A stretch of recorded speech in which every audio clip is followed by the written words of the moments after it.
everybody, my name is Jake Jeffries and welcome to the Jake Jeffries podcast. I'm joined today by Ben Skidmore. Hi, yeah, I'm Ben Skidmore, as Jake so lovely put it, and I'll let you get on with the questions, Jake. Yeah, so would you like to give us a little bit of an introduction about how the app works and what the app actually is? Yeah, well, I'll reinstate that my name is Ben Skidmore. I am the co-founder of Mood Room with the company Banana Bus, and basically, long and short, it's an application which determines your mood from your facial expression, sound of your voice, or you can just manually input it to save all the trouble. And basically, the Apple recommends you different types of media, such as YouTube videos, songs, movies, in fact, like all of those things, even some information from your own personal folders, like that time you and your mum went to Asda and it was funny, things like that is what it will recommend to you to improve your mood. And I honestly think that's really important, because some people can be like dark, gloomy, moody, whatever, and I really think this app could change something like that. It's free. It's a free app, and it's available for most people.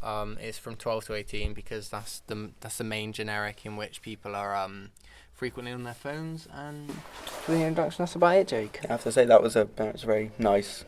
You said about how teens are always on their phones and stuff, and how it's a really good age limit for them. Yeah. So why did you and the other co-owner decide to do this app, to make this app?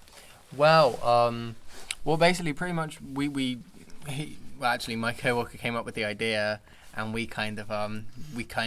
I love the idea, and then we kind of just grew on it as a team, and we put the work in. We discussed. I changed things, he changed things, and then in the end, it's come out as a really actual well-rounded product. And honestly, it means quite a lot to me and my team, because people out there sad, lonely, bored, whatever, and I really think this app could make a difference, and that's why it means so much to me and my group. Yeah, well, it sounds like a really inspirational kind of piece you're making right Thank you very much. So, this is a big question. Is this app actually safe to use? Yeah, we've actually thought about this a lot, and yeah, this is the reason why our age limit is basically you implement your age at the start, and that will filter out things like nudity in films, swearing, drug references, sex references, all of those kind of things will be filtered out for those under 18. When you're 18 or above, it won't filter those things out, but the app will still not recommend you anything inappropriate.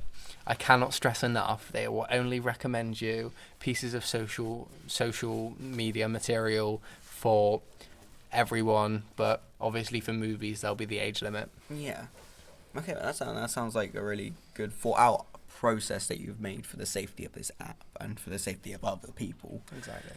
So, how does this certain app differ from any other app that's out there right now? Well, the thing is, at the moment, people are big on Facebook, Instagram, Twitter. The difference with this app is, it's not social media. It's fun. It's entertaining. I'd go as far as say it's revolutionary. I honestly think it can make a big impact. I think people would download it because it's quite an intriguing product.